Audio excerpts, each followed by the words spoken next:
আমি আজকে আমার সন্তানদের জন্য কিছু কথা বলে যাব।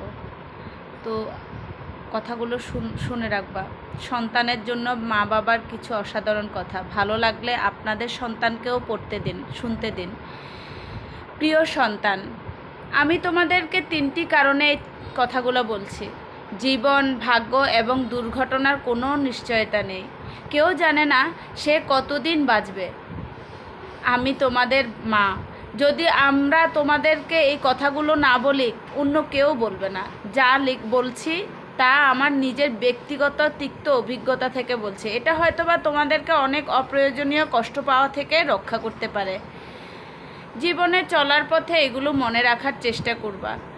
1 নাম্বার, যারা তোমাদের প্রতি সদয় ছিল না তাদের উপর কোনো অসন্তুষ্ট পোষণ করে রেখো না, কারণ তোমার মা এবং তোমার বাবা ছাড়া তোমার প্রতি সুবিচার করার কারো দায়িত্বের মধ্যে পড়ে না। আর যারা তোমার সাথে ভালো ব্যবহার করছে, তোমার উচিত সেটার সঠিক মূল্যায়ন দেওয়ার এবং কৃতজ্ঞতা থাকা।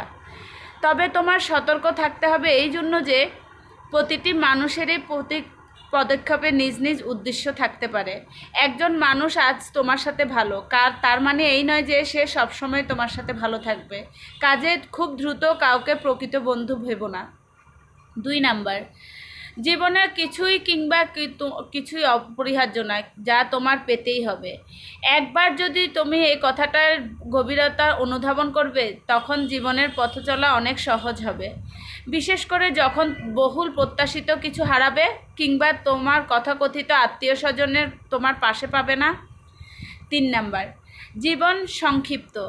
আজ তুমি জীবনকে অবহেলা করলে কাল জীবন তোমাকে ছেড়ে চলে যাবে। কাজেই জীবনকে তুমি যত তাড়াতাড়ি মূল্যায়ন করতে শিখবে, ততই বেশি উপভোগ করতে পারবে। 4 নাম্বার, ভালোবাসা একটি ক্ষণস্থায়ী অনুভূতি ছাড়া আর কিছুই না। মানুষের মেজাজ এবং সময়ের সাথে সাথে এই অনুভূতি বিবর্ণ হবে। যদি তোমার কথাতথিত কাছের মানুষ তোমাকে ছেড়ে চলে যায়, ধৈর্য ধরো। সময় তোমাকে সব ব্যথা বিষণ্ণতাকে ধুয়ে মুছে দেবে। কখনো প্রেম ভালোবাসার নিষ্ঠতা এবং সৌন্দর্যকে নিয়ে বাড়াবাড়ি করবে না, আবার ভালোবাসা হারিয়ে বিষণ্ণতা অতিরঞ্জিতও হবে না। 5 নাম্বার, অনেক সফল লোক আছে যাদের হয়তো উচ্চ শিক্ষা ছিল না। এই অর্থ এই নয় যে তুমিও কঠোর পরিশ্রম বা শিক্ষা লাভ ছাড়াই সফল হতে পারবে। তুমি যতটুকু জ্ঞানী অর্জন করো না কেন, তাই হলো তোমার জীবনের অস্ত্র। কেউ ছেঁড়া কাঁথা থেকে লাখ টাকার অধিকারী হতেই পারে, তবে এই জন্য তাকে অবশ্যই পরিশ্রম করতে হবে। 6 নাম্বার, আমি আশা করি না যে আমার বার্ধক্যে তুমি আমাকে আর্থিক সহায়তা দেবে, আবার আমিও সারা জীবন ধরে তোমাকে অর্থ সহায়তা দিয়ে যাব না। তুমি প্রাপ্তবয়স্ক হবে, তখন বাবা মা হিসেবে আমার অর্থ সহায়তা দেওয়ার দিন শেষ।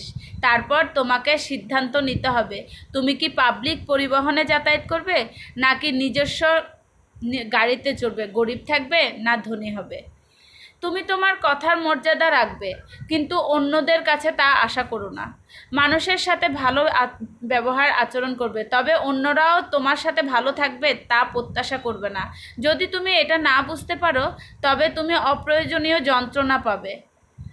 8 নাম্বার, আমি অনেক বছর ধরে লটারি কিনেছি কিন্তু কখনোই কোনো পুরস্কার পাইনি। তার মানে এই নয় যে যদি তুমি সমৃদ্ধি চাও তবে কঠোর পরিশ্রম করতে হবে, বিনামূল্যে কোথাও কিছু জুটবে না।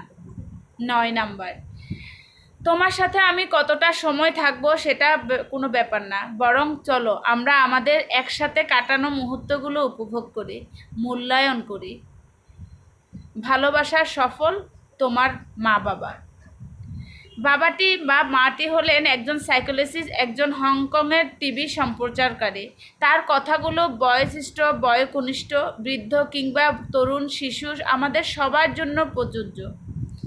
ধন্যবাদ সবাইকে কথাগুলো শোনার জন্য। কথাগুলো আমার কাছেও ভালো লেগেছে, এই জন্য আমি আমার মেয়েদের জন্য আমি বললাম। মারা, তোমরা যখন বড় হবে তখন আমার কথাগুলো অবশ্যই তোমরা শুনবে এবং অবশ্যই জীবনে কাজে লাগানোর চেষ্টা করবে। আর হ্যাঁ, এটা অবশ্যই মাথায় রাখবে, কেউ তোমার জন্য কিছু করবে এটা কারো দায়িত্বে না, একমাত্র মা বাবা ছাড়া। সামনে এগিয়ে যাও, পিছে ফিরে শুধু মা বাবাকেই পাবে আর কেউ না। ভালো থাকবে।